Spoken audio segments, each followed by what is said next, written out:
Hey everyone, Nick here, and today we've got a quick tutorial on how to make a diorama or vignette base for your Gunpla or other models.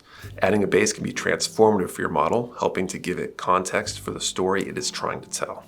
The techniques we're going to talk about today can be used for the smallest of display bases, but could also be used for creating large, expansive dioramas. I recommend starting small, but as you gain experience, the sky is the limit. First off, we'll start by cutting an appropriate base piece to size. I personally prefer using XPS foam. XPS stands for extruded polystyrene, essentially the same material many of our model pieces are made from, but in a foam board shape.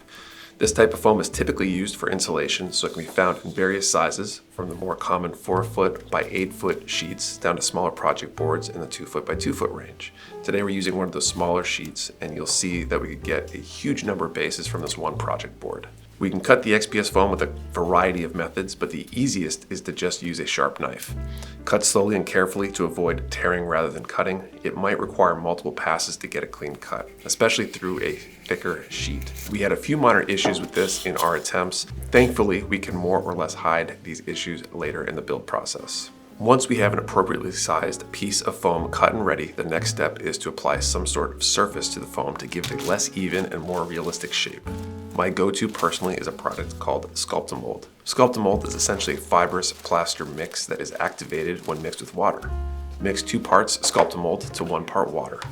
I prefer a pliable plastic container for mixing because they make cleanup a breeze once the product is dried. Once mixed, the Sculptamold can be applied over the top surface of the XPS foam, much like frosting a cake. You can use your bare or gloved hands to shape and position it.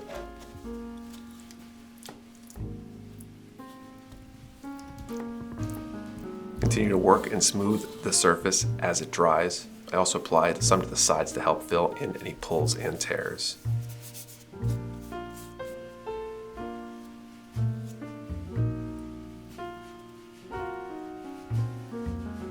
Once the Sculptamold dries, it can be sanded. Here I'm sanding the sides for a smooth look.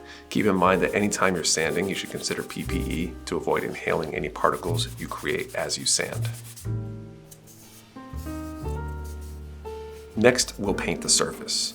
While we intend to put a texture layer over this coat of paint and therefore are unlikely to see it, bits of brown showing through the texture will be much more believable than any white from the bare Sculptamold. Here I use an inexpensive craft acrylic paint. Once the paint has dried, we apply a coat of scenic glue. Scenic glue in this case is just a watered down white glue mixture. I used Mod Podge Matte in a 1:3 ratio with water. I can then sprinkle my texture material on top. My preferred go-to material here is just a sand-colored grout. There are many other options available for texture, including using sifted dirt. Sifted in this case to remove any larger particles from the dirt and get the appropriate size texture. Keep in mind, if you do use dirt from outside, it's generally considered a best practice to bake it first to kill any microbes that may be living in it.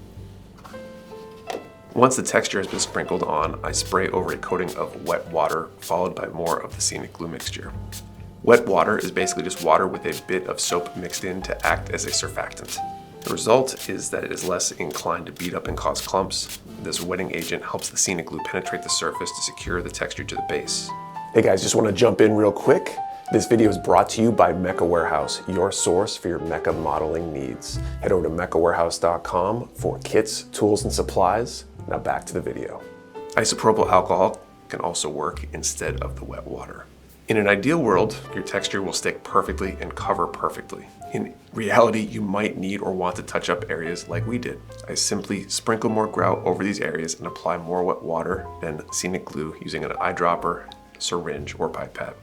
You'll notice we had some issues with the wet water here, causing it to beat up at times. We managed to work through things here, but this would have been a significantly larger issue had we been working on a sloped surface where the beads and the glue would roll down the hill, taking the texture with them. Now for one of my favorite aspects of making dioramas and bases, static grass.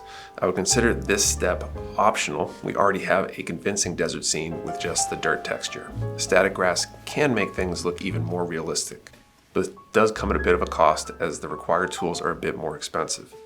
Static grass, like the name sort of implies, uses static electricity to cause fibers to stand on end. It's a great way to create super realistic grass and has been a staple for creating convincing dioramas for a long time. Here I'm using smaller grass fibers, I believe 2 millimeters, since we're building this base to go with a 1/144 scale model. I'd highly recommend doing some research if you intend to apply static grass to find out what tools and materials you need, but the process is fairly simple. First, we load the fibers into the applicator.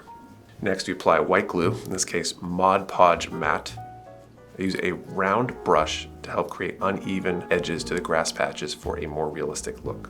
Finally, we turn on the applicator, stick the grounding probe near the glue, and sprinkle the fibers into place. Once the fibers are in the glue, we can shake off the remaining unstuck fibers and save them for a future project.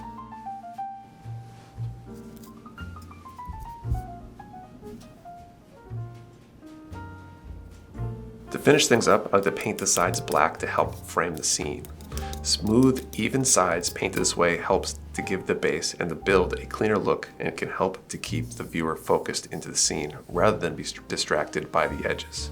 The model can then be added to the base. So far, I've avoided fixing them to the base, just resting my model on the base. You can always glue or pin your model for more security if you desire. I hope you enjoyed this tutorial and maybe learned something along the way. I would love to do more videos like this in the future. Let us know what you'd like to see for future tutorials. We're also curious if you'd like access to more diorama making supplies. Maybe it's something we want to carry at the Mecha Warehouse. Let us know down in the comments below. If you've enjoyed this video, please consider hitting the like button and subscribing so you don't miss our future videos. Thank you for watching. See you next time.